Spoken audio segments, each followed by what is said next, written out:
Cão não come cão, parte 1.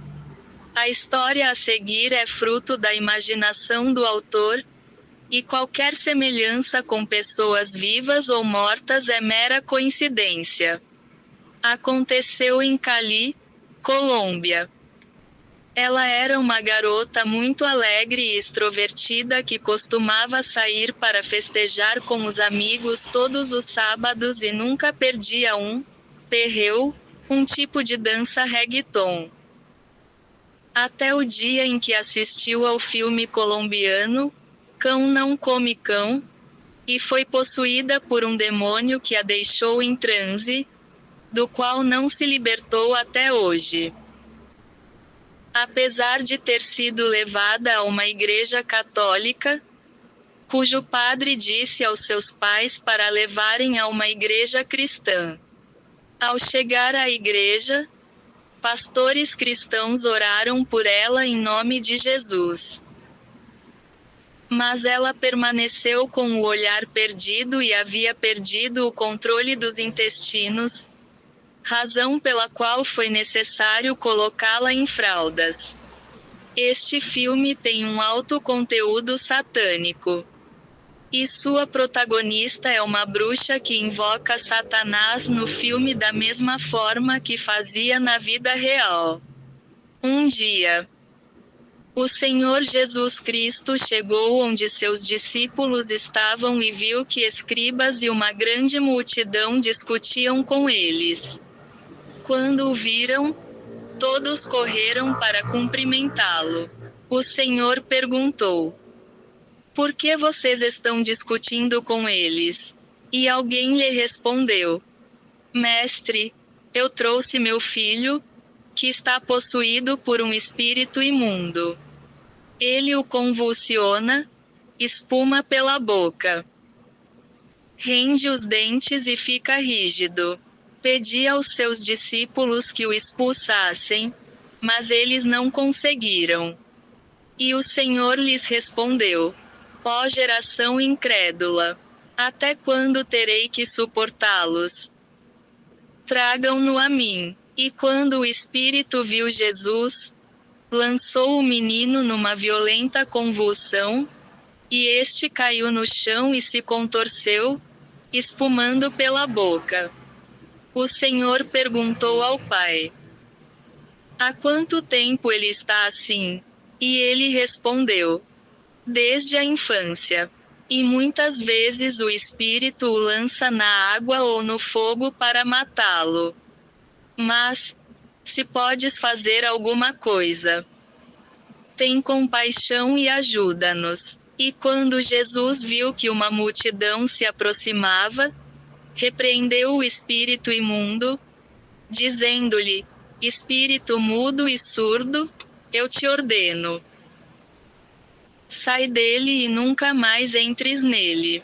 Então o espírito, gritando e convulsionando violentamente o menino, saiu, e ele ficou como morto, de modo que muitos disseram: ele está morto. Mas Jesus o tomou pela mão, levantou-o, e ele se pôs de pé. Quando o Senhor entrou na casa, seus discípulos lhe perguntaram: por que não conseguimos expulsá-lo? O Senhor respondeu: esta espécie só pode ser expulsa pela oração e pelo jejum. De acordo com esta passagem, alguns espíritos malignos exigem mais do que uma simples repreensão para serem expulsos, necessitando de uma fé mais profunda, cultivada por meio da oração e do jejum. Para enfrentá-los, a pessoa deve jejuar por pelo menos 3 dias e abster-se de relações sexuais, e, se for mulher, não deve estar menstruada. Além disso, aqueles que se envolvem em guerra espiritual contra o espírito maligno devem remover todos os anéis e correntes de ouro, e sua única arma será a palavra de Deus.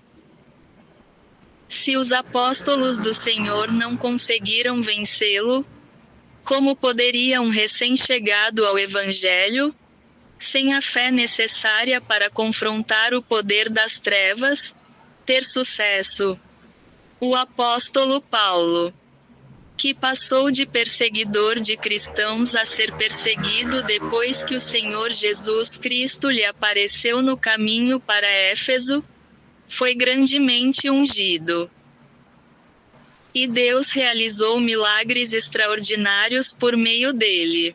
Mas alguns exorcistas judeus itinerantes tentaram invocar o nome do Senhor Jesus sobre os possuídos por espíritos malignos, dizendo: Eu vos conjuro por Jesus, a quem Paulo prega. Havia 7 filhos de um sumo sacerdote judeu chamado Seva que faziam isso. Mas o espírito maligno respondeu: Conheço Jesus e sei quem é Paulo.